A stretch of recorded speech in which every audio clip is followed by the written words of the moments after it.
Ayan, hello po sa ating lahat. Kumusta? Sana ay nasa mabuti po kayong kalagayan. So, panibagong pag-uusapan na po, patungkol nga po ito sa EDSI. So, alam naman po nating lahat, napakaraming nagmamahal sa EDSI.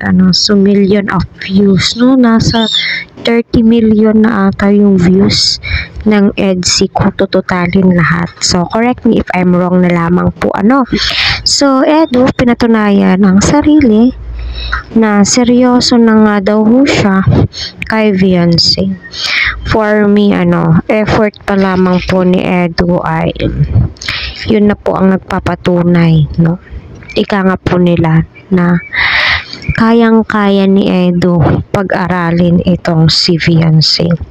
Kung tutuusin, yes naman po, pero tila ibang usapan na po yan kasi under po siya kay Kalingap Rap. At may mga sponsor po yan si Beyonce, So, sa effort pa lamang po 100%, no, na pwede na pong sagutin ni Beyonce itong si Eds. Pero mas mainam, ay mag-aral na muna kung willing to wait itong si Eds. Pero sa totoo lang, no, nasa kay Beyonce kasi yung desisyon kung manliligaw si Edo sa kanya, kung may pinag-uusapan po sila patungkol dyan. Kahit sagutin po ni Beyonce itong si Edo kasi 7 months na po yung pinagsama po nila, samahan po nila as a love team.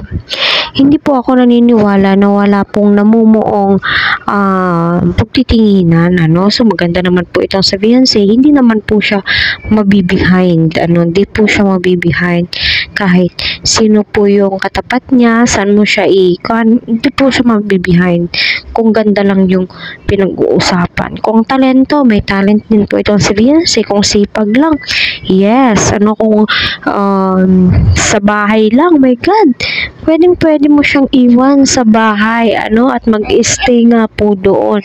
Kaya patuloy po natin silang suportahan. So, yun. So, pambuwan, hanggang sa Dait kila Edo. Di po biro yun. Ilang oras po yung biyahe, like nung nag-groundbreaking po sila. So, okay na din po yun kasi nga, months na rin nila, that time.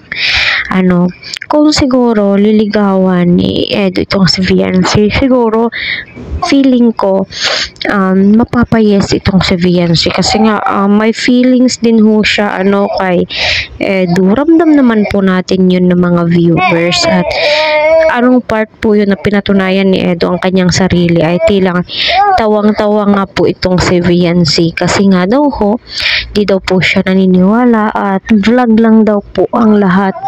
So, naniniwala po ba kayo na vlog ang lahat? Para kay Edo? Kaya patuloy po natin silang suportahan mga ka-Team EDSI. Para sa ganun, syempre, marami pa silang matulungan, di ba?